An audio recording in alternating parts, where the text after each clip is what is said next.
All right, what's going on, guys? It's your boy, Atypical Security Guard, here today with the Observe and Report podcast. I am so happy to have you guys here. Finally made it back to Portland from Utah. Just went through the Sheepdog Response Civilian 1 course. Absolutely exhausted. I have so much to talk to you guys about, so much that I want to go over. But honestly, I really need time to just kind of decompress and think about everything. There was so much that we did over the course of that week. I actually shot more in terms of rounds through my firearm in the last week than I have probably in the last 20 years being out of the military. 5 hours a day, Brazilian Jiu-Jitsu and MMA. The classes were taught by retired Green Berets. We had just an array of great teachers and instructors, and there's so much that I want to go over with you guys, but I think that I would be doing you guys a disservice if I didn't take the time to really think about it, break down everything, and have a really concise conversation. So give me some time, let me clear my brain, and we'll go over that. Today, I have a very special treat for you guys. We have a guest from the area of Washington. This is Shannon Monihan. She is the owner of Red Frog Tactical Training. Now, you guys know how much training is important to me, how I'm always trying to find someone who can go over, tactics or firearms or self-defense, medical. And I've actually been looking into all of these programs that are in the Portland area, even if that takes me to Washington or Idaho or Utah. And I came across this company called Red Frog. So today we're going to bring Shannon in. We're going to go ahead and bring her in right now. Let's see if she's here. Shannon, are you with us? I'm with you. Oh my gosh, so glad to have you here. Thank you for being a part of the Observe and Report podcast. How's your day going? It's going great, and I'm so excited to finally see you in person, sort of. So for those of you who are joining us today, Shannon and I have been talking I think I reached out to you maybe last fall. I know that the first time that I ever contacted you, I was sitting at a news studio waiting to go out to the protest here in Portland. So we've been in contact, but this is the first time we've ever seen each other face to face. Yeah, so nice to meet you. I was thrilled to get your call, and you're quite you're kind of a common call these days, looking for training. Nothing's open all year, and how do you connect people? So I'm sort of a connector. So that was great timing. Well, I appreciate that. And, I love what you're doing. I think that I don't want to jump the gun here, pun intended, I guess. And I want you to kind of give everybody your background. So let me ask you this, who are you? What is your background? Just, kind of let us know a little bit about yourself. Well, my name is Shannon Monihan. Thank you for having me. I own Red Frog, which is a tactical training company. We kind of go by Red Frog Team on the website. I couldn't get redfrog.com. So it's Red Frog Team if you're looking for us. And we do tactical training, have some gear, and sell apparel. And it's based out of Portland, Oregon. Started in about 2016. And for me, it was my opportunity as a female to finally own my own business. So I've worked for multiple companies. I've done capital raises for new startups. I've brought companies from infancy to fruition in the medical aesthetic industry and in the beauty industry and medical device industry. And tactical training was the one I kind of went to town with for my own company back in 2016. It was my goal to have my own company by the time I was in my late 40s, and this was the one I ended up going with. I have a background in business and marketing primarily, and the security thing has kind of touched a nerve with me my entire life. I grew up in a military family. I was born in Kentucky with a gun store attached to the house.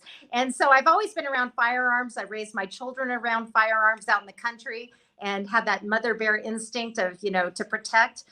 When I was a flight attendant for Delta Airlines, international flight attendant, we went through a lot of safety training. And it was always about having a plan, not being fearful and not being scared, but having a plan in case there's an emergency. So it's kind of built into the fiber of who I am a little bit.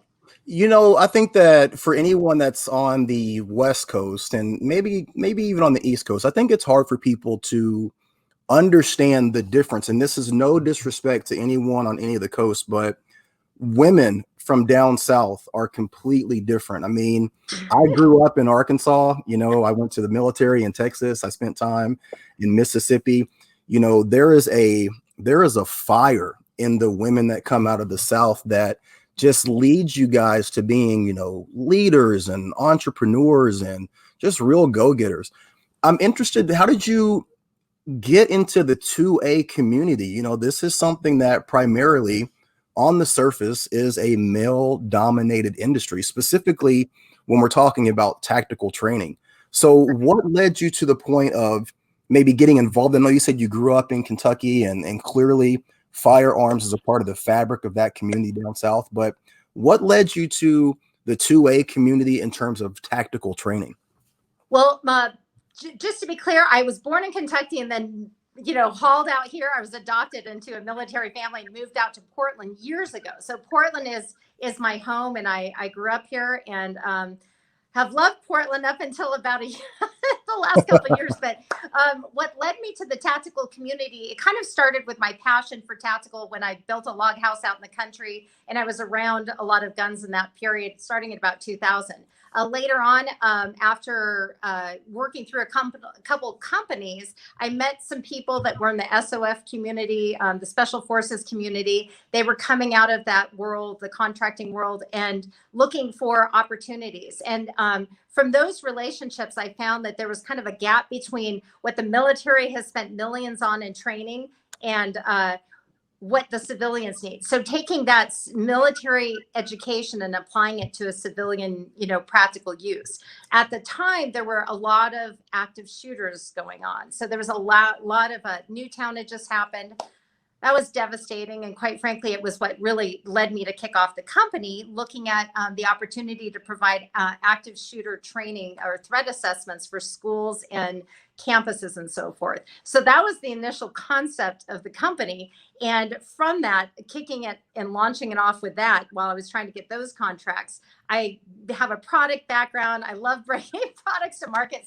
And creating a brand. And so it started off with going to SHOT Show and creating the brand, doing, tactical, cool, fun stuff, something more light, just engaging with people with apparel, patches, hats, and everything in the tactical community. I kind of say it was like, what is that? In the MMA community, it's tap out, I think. Yeah. They're just kind of there. So Yeah. My first introduction was walking around SHOT Show for 2 years, just observing SHOT Show and being involved with partners and so forth that were in that community. And from that, I just saw an opportunity to sort of concierge people who have very elite military training into a civilian application. So Okay. I just saw the opportunity was missing. There was a gap there. And I felt like I could, tap into that somehow. My father was in the military. I grew up in a military household. I know what that transition is like for a man to go from the military life, and then into a civilian life. And there's kind of a gap in sometimes challenge with employment. There's challenges with, just getting back into the routine of things. And I think there's a camaraderie and spirit that men get, or women coming out of that world when they get, they've gone back into civilian life and they come out on the range. And there's just a peace, there's a calm, there's something about it being in that environment that I think brings a nice space for everybody. Yeah, I agree. And, I think that now that you've started this company and you've recognized for yourself the need for training, the need for, understanding how to utilize those firearms with this company, who are you seeing is your main target in terms of clients? Are you, on your website? For those of you who have not gone to the website, we'll put the link here below.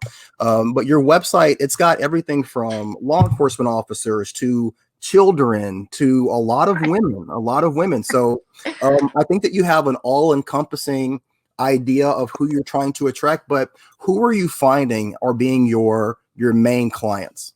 That's a great question. And the funny thing is, out of the gate, it was the guys that were all running and gunning, wanting to be, Rangers or Navy SEALs, and they'd show up and meet us in the woods and we'd train them. They'd show up and hop out of their trucks. And I thought they were special operations people, but they were really bankers and business people, and, normal guys that work a day job. And that was our initial market. because we were on Instagram and I was promoting heavy there and appealing to that real hardcore tactical guy. And then it turned into a situation where we evolved and we were catering more towards just basic kind of gun owners in Portland, business people and so forth. But sprinkled in between that, I have a tremendous amount of phone calls, maybe even more so than from civilians, for law enforcement training and for military training, sort of filling in the gap where their training leaves off. And there might be opportunity to go further into tactics for those folks.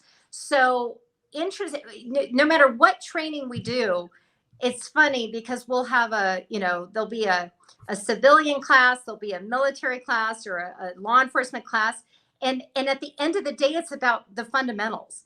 You always come back to the fundamentals. Absolutely. It seems like, honestly, and I've been on the middle of a line of, law enforcement, military, and I'm standing there with my AR plus my camera, filming and shooting. And at the end of the day, you can't have enough fundamental time, whether it's tactical rifle, tactical pistol, or tactics. And so what I'm finding is, however we market it, we all come back to the fundamentals. So it may seem like I'm marketing all over the place to those groups, but at the end of the day, they're a man or woman with a gun standing back on the range, and you have to kind of get them right at square one and then make sure we're all at the same level as we proceed in the classes. Shannon, I just came back from Sheepdog Response, and we had 3 retired Green Berets that were teaching the class. So when we get out on the range for firearms, everybody's like, oh my God, we've been doing jujitsu for 5 hours. We couldn't wait to get to the range. And we get out there, and the first thing that we did for 30 minutes was draw and dry fire, and dry fire, and dry fire, to the point that it was like, oh my God, what are we doing? And, Travis, the instructor, was like, listen, I've done, Ranger School, I've done, Green Beret this, and he lists all of his accomplishments. And he's like, every time that we go out to the range, the stuff that you guys are doing right now, this is what we do. He goes, before you can do the room clearing and the running and gunning, it's all about basics. And so they were just driving into us the importance of, just having, number one, the proper mindset behind what we were doing. But then number 2, just basic after basic after basic, fundamental after fundamental. When you're hosting these classes and you're holding these training environments, is this something that you see a lot of people in the 2A community being open to? Or are they kind of like me and the guys who were at this class? Are they like, we're out here for a tactical training class, we want to run and gun? Like, what are you seeing in terms of people being willing and open to doing more of the fundamentals? Well, that's why I created a structure to the courses, which is a college of Red Frog. So it's a great question, because I've learned to vet clients and make sure we're all positioned in the right class and we all can move forward as a team. So to do that, we all have to be a little bit humble and honest with ourselves about what our skill sets are. And not everyone can do that. And they think that because they've shot thousands and thousands of rounds out of their gun, at a target, in the woods, that they are, actually doing their stance correctly, or their draw, or their grip, and so forth. And so that's, so I kind of leave it up to people to give me the information of what formal training they've had prior. And anybody who's taken great formal training, like you just did with Sheepdog Response, who they're fantastic, will know that that's exactly correct. They're going to bring you back to the fundamentals. And again, we had people who would show up at our first classes ready to jump out of a helicopter, and, and they couldn't, they were putting their finger on the trigger going into the holster. So right. At the end of the day, you can't move forward unless your entire line is functioning safely. So I understand what you're saying. It's kind of a shock. You pay all this money, you go out into the, you got your camo on, you're ready to go. And they're like, okay, draw. Okay, great. But that's really super important before you move forward, because people tend to fall apart once you add other layers to it. So once everyone gets squared away with, the basics, the stance, grip, trigger squeeze, and all that, mag changes, then you have the moving and walking forward, or going forward, going backward, turning, and everything falls apart. And people don't realize that. So if you absolutely haven't dry fired, prior to the class, or spent a tremendous amount of time on the mechanics and just where it's just second nature, you're not ready to move. You're not ready to go Absolutely. run around or whatever we're Yeah. going to have you do next. And that's why I say you're like, oh, you're marketing to, we do law enforcement, military. And the funny thing is, when we get out there, I mean, there's obviously different levels, for sure, but a lot of people don't get enough time with the fundamentals, and until they finally get out there. Some people in the civilian world, some people show up on the gun range and have never sighted in their gun or used it, and Right. it's like, oh my gosh. So they want to take tactical rifle 200, but yet they're like, we're like, no. So I think what I've done is I've gotten pretty good about vetting people verbally and understanding where they're at based on their formal training prior to coming to Red Frog.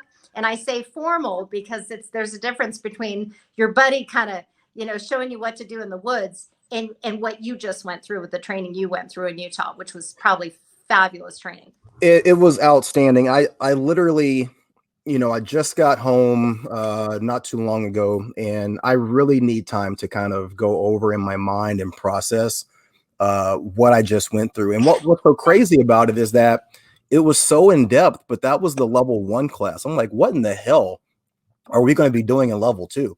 But I'm definitely going to do level 2. But that brings up a great point and a great question. Right now, if you go online and you type in tactical training, specifically, like I said, for me, I'm willing to go to Idaho, to Utah, to Washington. But, across the country, this is something that has become so popular. I think that on one hand, kind of the, collapse of everything politically that's going on around us and the things that have happened in the past year in 2020, it's really opened up this market. And thank God, because, when you look at people that spent 20 years in the military, aside from private contracting, there really hasn't always been a niche for those guys to come home to. So I'm really excited at the fact that like now people are seeking out and looking for this training because, these guys have got to be making a great living in terms of what they're doing working for these companies. But when it comes to Red Frog, what is it about your company that separates you guys from all of these other companies that are out there? What do you think, if you could summarize in just 2 or 3 points, what are the things that separates your company from the host of other companies that people could choose to go to? Well, I think it starts with the fact that I'm the owner of and I'm a female, and I'm not your typical alpha male, coming at this. I'm really trying to come at it from a different approach. I'm trying to concierge people into tactical training, which is not necessarily what everybody else is doing, and then landing you with the best elite instructors that you can get. The training we do is vetted. We're not using just any instructors. They have an incredible resume, and you're going to have a unique experience, different than you're going to have with anything that's kind of NRA centric. So starting with that kind of hardcore tactical attitude, we're unique in the sense that I really listen to the client calling. There's client groups calling from different militaries, there's law enforcement groups, and there's civilians, and then there's women calling.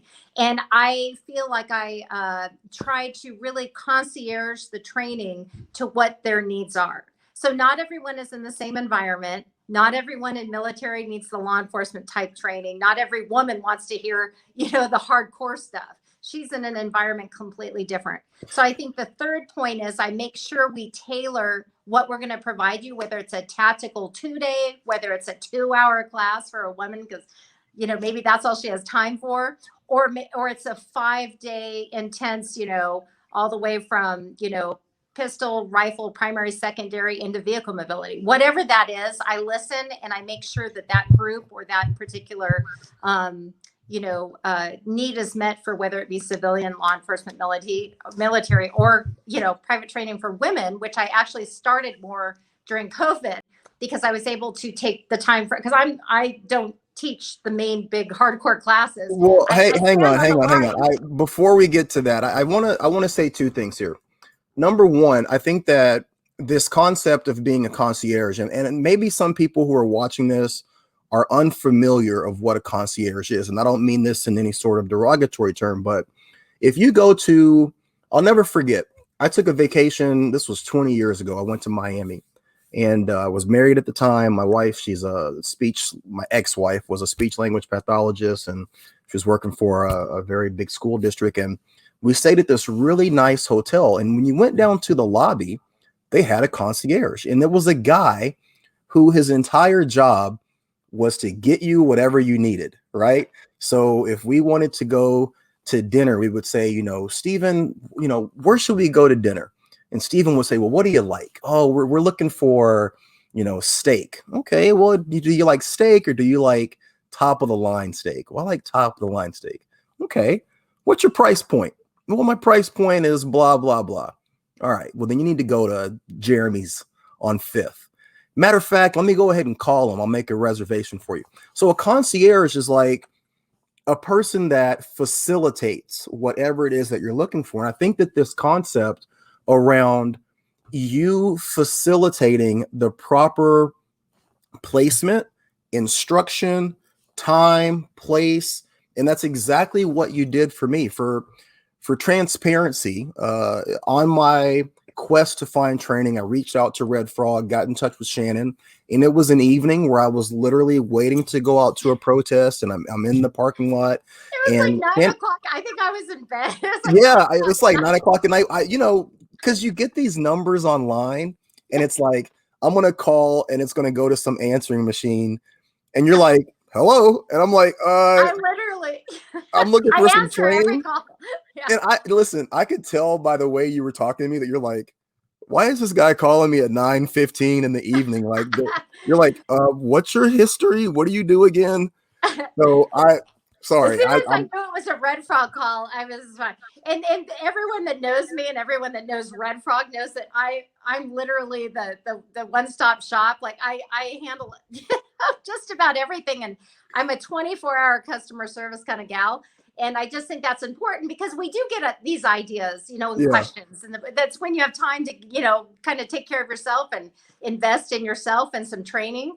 Well, what you did is you were like, hey, look, I have, a crew of like 6 or 7 guys. Let me think about what it is that you're asking for. Let me find the right person. And then you got back to me a couple days later and you're like, this is the guy for you. So I think that that's a great concept. And I think that's really awesome. And I think that it's probably why you have such a wide range of people that are flocking to your business, because you're not putting Aunt Susie, who's never picked up a firearm and is afraid to be in front of guys, with Tactical Timmy, who's going to come out there in his plate carrier and nods and everything else. So that's awesome. But you brought up the point that you're a female, you're running this company. That's something that separates you. What is your idea around females in the Pro Two-Way community, and how do you see Red Frog addressing it? Well, I've given this, boy, I'll try not get political, but I'll say this. Get political, do it. Well, I don't like to be political with the company because this is not a liberal podcast, but you're Shannon. The company's based in Portland, and I was doxxed by Antifa last year, so I'm very careful what I say. Not because hey, Shannon, this is not a political podcast, but you're in a safe space. Okay. Okay. Well, let me tell you something. This is our med kit. I keep holding it up because I don't want to forget to tell you about something I have coming up with medical. Okay, here's what I feel. I've always been a bit of an outspoken female. My major was public speaking at U of O, so I'm not afraid to get out and speak, and I'm also not afraid to speak my mind. And I really want to be a leader during these times and during this landscape more than ever. I err on the side of conservative, and I think conservative women. I went away to private, Catholic school, and I was the middle child and very proper, and must be proper, and all that. And you know what? I think it's really important to be proper, of course, but I also think it's important to not be weak and not to be brave and bold. And I feel like the one thing I was able to do during all the active shootings that were happening, everyone's like, oh, ban guns, do this. And I'm like, oh my gosh, like that's not what needs to happen. These men need more training. The schools need threat assessments. And that's why I started the company back then. Because I'm like, everyone's talking, but no one's doing. And all these females talk too, and they don't do. They're all like, oh, I'm so scared, or this and that's, like, oh my God, do something. And so I feel like, conservative women, any woman, needs to lead by example. And right now, there's a lot of conversations going on. There's a lot of things going on in today's landscape. The political landscape, the threat landscape is getting worse and worse. And so I feel like as a conservative, as a woman, just a woman, I think I need to lead by example in a very tough arena. And this arena of tactical training is it's no beauty industry. Like I came from, medical aesthetics and beauty industry where it's a whole different game. Jumping into tactical training, which I really, really have enjoyed, has been a different kind of challenge especially for a woman. But I think it's a wonderful challenge and a wonderful opportunity to show conservative women how to be bold and brave and lead by example. So we can all sit back and talk about like, oh, what's happening in our cities and all the defunding, all this stuff is going on, but go do something. I plan to train people how to be safe with firearms. I have a lot of new things coming out the first of the year. So this was just the initial kickoff of the website to make sure we can sell shirts at least and get that going. But I have a lot of programs centric to being bold and making people more proficient, educated, empowered, whether they be professionals or whether it's a woman at home drinking her coffee, just thinking, she's scared of the gun her husband just bought her. But I feel women must be bold right now, even if they err on the side of conservative or shy, because there's some really weird things going on in our cities, in our politics. And I won't say insert political rant right here. Here we go. I'm not going to say too much, but I can, you can't control what's going on. You can't control other people. Yeah. You can't control the bigger, narrative that's going on out there. You can control yourself. Shannon, I see a political run in your future. Portland needs a new mayor. I don't know if you've heard. You're not the first to tell me. I don't know if you've heard. Portland needs a new mayor. So if you want to talk off the air, we can have a conversation. I've been actually last year I was approached by quite a few people that they're like, you need to go and replace. Yeah. And Portland is my city. I've been here since 1970 and I loved Portland. I love Portland still. I love Oregon, but I'm kind of disenchanted, a little bit spirit crushed. I'll try and be, with what's going on. I don't think it's right. And I'm very sensitive to all of everything that Portland is and creativity wise and everything. But I think what's going on is kind of scary a little bit. And, but again, what I can do as a leader and a female leader is just do what I can control, and I think that's what we all need to do right now is execute, take action, be vocal, and lead by example. Be gracious, be kind, but be helpful and contribute to community. And I feel like as a woman, and I'm doing it because I'm doing it in a crazy hard industry of men, all men. And if I can do it, and I'm not a badass and I'm not a hardcore dude chick, or whatever. And, but I'll tell you what, I can run and gun. Ask all the guys. I mean, I'm right in the middle of the line with all of them. Shannon, listen, hey, look, we started this conversation specifically about your company. If you're ready to announce your run go for governor. Listen, this entire state needs.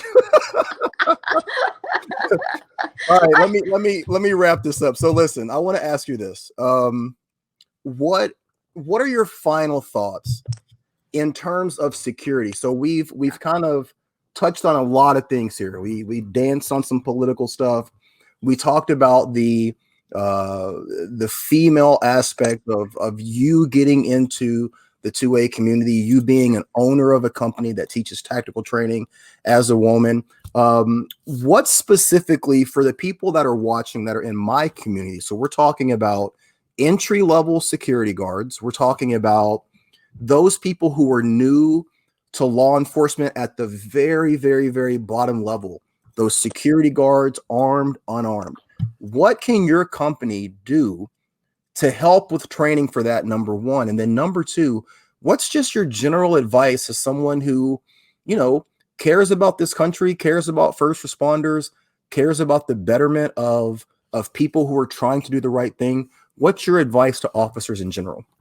Okay, well, let me start with your question about what specifically is Red Frog offering for security people or those that are finding themselves replacing the defunded police everywhere. I don't know. I don't know if they're being defunded or if they're security or they're having to function in the role of a security, armed or unarmed. Defensive tactics, non-lethal options. That's a 10-week course we have coming up. And it has nothing to do with firearms. It has to do with, use of force and de-escalation and all those other things. I think you probably went through a lot of that in Utah. That's going to be offered here in Portland, in the Portland area, coming up here in November, October starting. It'll be a 10-week, 1 hour a week class, open first to security and law enforcement. So one thing I have been doing is prioritizing who gets the spots. And just because I feel like it's so important right now that our law enforcement that need it outside of work and our armed security people or unarmed security people get training, I'm kind of holding those spots precious for them first. And then filtering in appropriate Red Fog clients and students that might want it also. So there's number one. Number two, I think that your question to the beginner security officer, and I'm actually an unarmed, I went through that class too, and I've done a lot of that stuff, but just being humble and starting from the beginning. So the Green Berets, the Navy SEALs, the Rangers that came to our classes, they were like, no, Shannon, put me in intro. No, Shannon, don't put me in. Like they literally would force me to put them at the beginner level class and work their way up. So don't feel like you're the only beginner out there. Everyone is always learning. It doesn't matter what skill level you are. You can always benefit by starting at the very fundamentals. So I would argue that the best thing they can do is find fantastic training, get in there and do it. Whether it be Red Frog, whether it be another tactical training company. And I have wonderful tactical training company partners that I refer people to because, we've been limited the last couple of years over here in Portland, what we can offer. So I definitely have some great contacts out there if you need something in a certain month where we're not running something. So for that basic beginner person, get a variety of training from some great instructors and then use your intuition. But having skill sets other than just firearms, I think for everyone is important. There's some environments where it's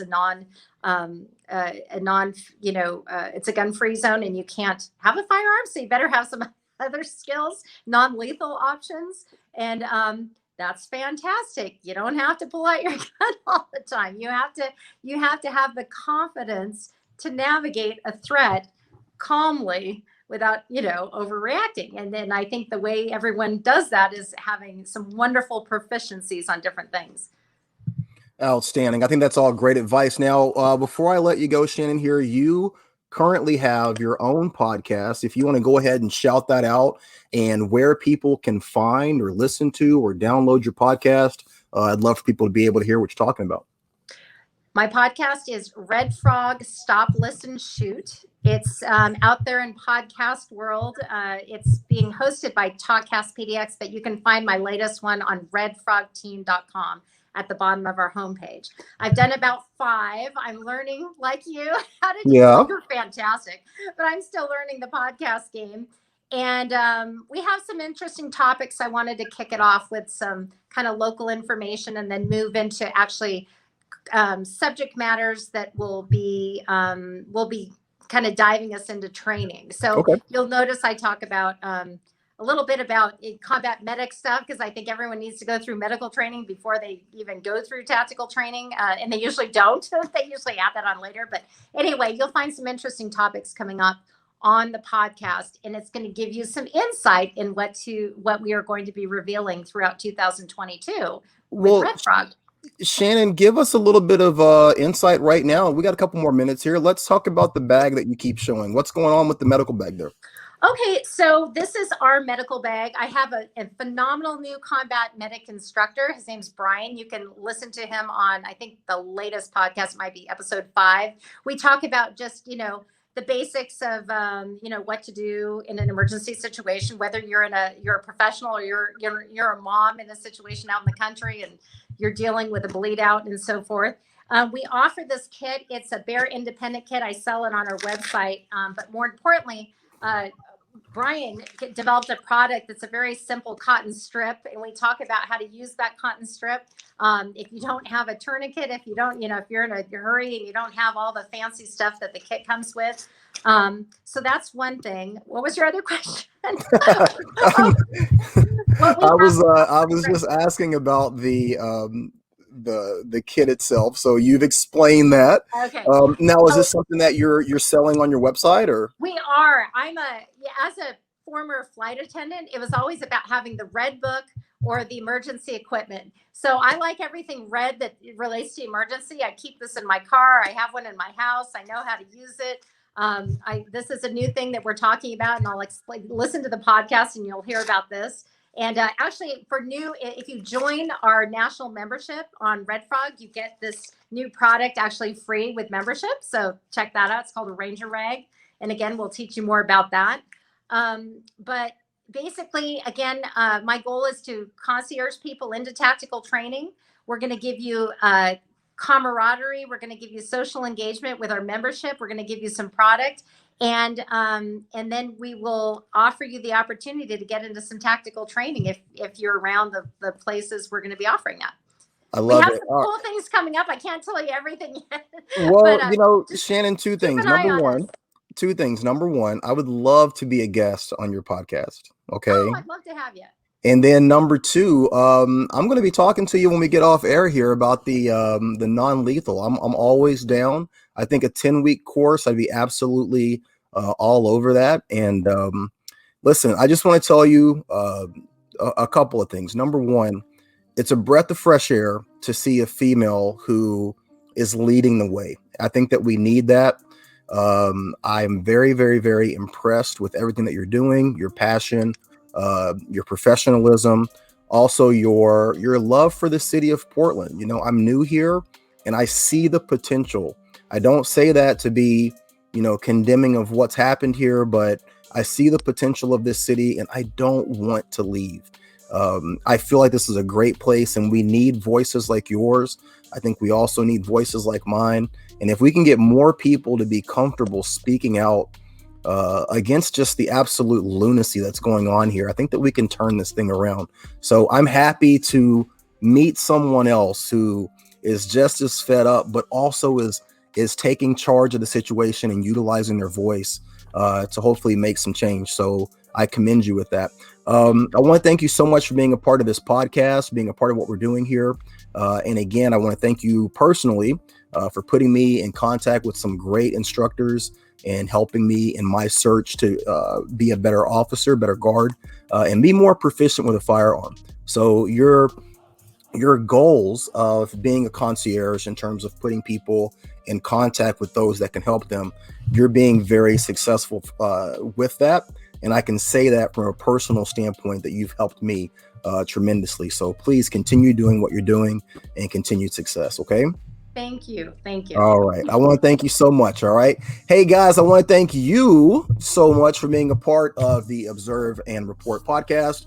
It's your boy, Atypical Security Guard. As always, I want you guys to be safe. I want you to watch your six and continue to like, share, and subscribe what we're doing here. Remember, our goal here at the Security Guard channel is to educate, to motivate, and to inform entry-level security guards so that we can all change the narrative around what it means to be a security guard. And in the end, if we can do that professionally, we can all be more successful, we can all be safer, and in the end, we can all make more money. And that's the goal, right?